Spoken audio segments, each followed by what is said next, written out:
Question കാണിച്ചു തരാം. ആ ഒരു ക്വസ്റ്റ്യൻ നമുക്കറിയാം ഈ ഒരു നമ്മുടെ എന്താണ് 10th പ്രിലിംസിൻ്റെ ഫസ്റ്റ് സ്റ്റേജ് നോക്കിയപ്പോൾ അതിൽ 4-5 ക്വസ്റ്റ്യൻസ് ഭൂപ്രകൃതി എന്ന് പറയുന്ന ഒരു ഭാഗത്തു നിന്നാണ് ചോദ്യങ്ങൾ വന്നിരിക്കുന്നത്. അപ്പോൾ അത് ആ ഒരു ഭൂപ്രകൃതിയിൽ നിന്ന് നമ്മുടെ ഡീറ്റെയിൽ ആയിട്ട് നമ്മൾ ക്ലാസ് എടുത്ത് തന്നിട്ടുള്ളതാണ്. അതിൻ്റെ ഒരു റിവിഷൻ നോട്ട് നമ്മൾ തന്നിട്ടുണ്ട്. രണ്ടാമത്തെ റിവിഷൻ നോട്ട് ഞാൻ നിർത്തരാം കേട്ടോ.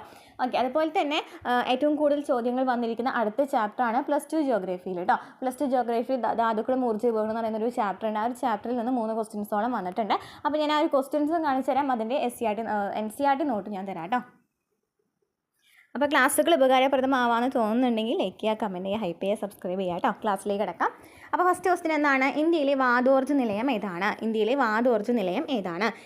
ആൻസർ ഓപ്ഷൻ എ ആണ്. ലംബയാണ് ഇന്ത്യയിലെ വാതോർജ്ജ നിലയം. വാതോർജ്ജ നിലയം എന്ന് വെച്ചാൽ വിൻഡ് എനർജി എന്നാണ് അവർ ഉദ്ദേശിച്ചിരിക്കുന്നത്. ഓക്കെ, ചാപ്റ്ററിൻ്റെ പേര് എന്താണ്? യൂണിറ്റ് 3 ആണ്. അധ്യായം 7 ധാതുക്കളും ഊർജ്ജ വിഭവങ്ങളും എന്ന് പറയുന്നൊരു ചാപ്റ്ററുണ്ട് +2ൽ.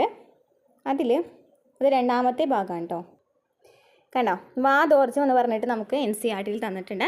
അതിൽ ഏറ്റവും അവസാനം നോക്കുകയാണെന്നുണ്ടെങ്കിൽ ഇവിടെ പറയുന്നുണ്ട്, ഗുജറാത്തിലെ കച്ച് മേഖലയിൽ ലംബയിൽ സ്ഥിതി ചെയ്യുന്ന വാതോർജ്ജ നിലയം ഏഷ്യയിലെ തന്നെ ഏറ്റവും വലുതാണ്. ഓക്കെ, അപ്പോൾ എന്താണ്? ഗുജറാത്തിലെ കച്ച് മേഖലയിൽ ലംബയിൽ സ്ഥിതി ചെയ്യുന്ന വാതോർജ്ജ നിലയമാണ് ഏഷ്യയിലെ ഏറ്റവും വലിയ ഊർജ്ജ നിലയം എന്ന് പറയുന്നത്. ക്ലിയർ ആണല്ലോ? ആ ഒരു ക്വസ്റ്റ്യൻ നമ്മൾ കണ്ടു. നെക്സ്റ്റ് ക്വസ്റ്റ്യൻ, എണ്ണപ്പാടം അടിസ്ഥാനമാക്കിയുള്ള ഇന്ത്യയിലെ എണ്ണ ശുദ്ധീകരണശാല ഏതാണ്? എണ്ണപ്പാടം അടിസ്ഥാനമാക്കിയുള്ള ഇന്ത്യയിലെ എണ്ണ ശുദ്ധീകരണശാല ഏതാണ്? ആൻസർ വരുന്നത് ഏതാണ്? ഓപ്ഷൻ ബി ആണ്, ദിഗ്ബോയ് ആണ്.